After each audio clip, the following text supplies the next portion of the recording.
Bonjour Jung. Bonjour. Vous venez de sortir, enfin vous avez sorti plutôt un roman autobiographique sous forme de BD. Vous en êtes au 3e tome. Est-ce que vous pouvez nous redonner un petit peu le pitch de cette série en quelques mots? Alors le titre c'est Couleur de peau miel. Voilà, c'est un récit autobiographique.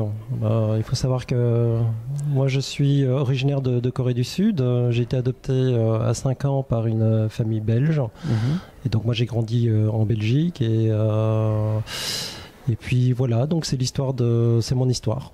C'est l'histoire de mon adoption. Mais je dirais voilà, je suis parti de cette thématique de l'adoption pour parler des thématiques qui m'intéressent beaucoup plus, à savoir la quête identitaire, l'acceptation de soi, la reconstruction de soi, voilà, tout ça. Voilà, il y a tout ça dans le livre. Ce livre, donc, pour l'instant, il y a 3 volumes. Et j'en ai fait une adaptation cinématographique. Le film est sorti en 2012 au cinéma. Voilà, donc c'est un film. C'est pas une adaptation littérale de la bande dessinée, parce que je trouvais qu'il y avait, pour moi en tout cas, il n'y a aucun intérêt à faire une adaptation littérale, à savoir un copier-coller d'une bande dessinée.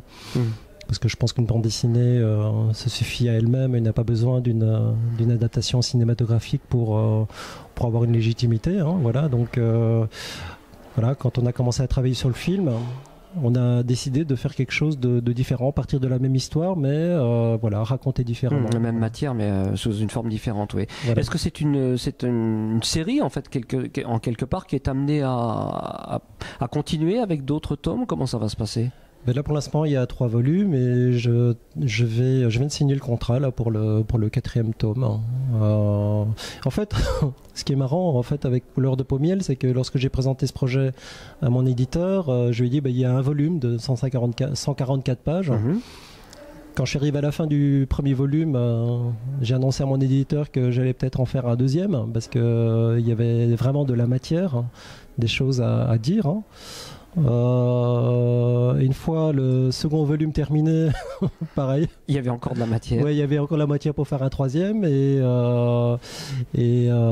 là j'avais annoncé que c'était le dernier volume. Bon. Le tome 3 était le dernier volume et finalement je vais quand même continuer. Bon, d'accord. En tout cas, c'est un petit scoop que vous nous donnez là. Voilà. Je vous souhaite un excellent salon et je vous remercie pour toutes ces informations là. Merci.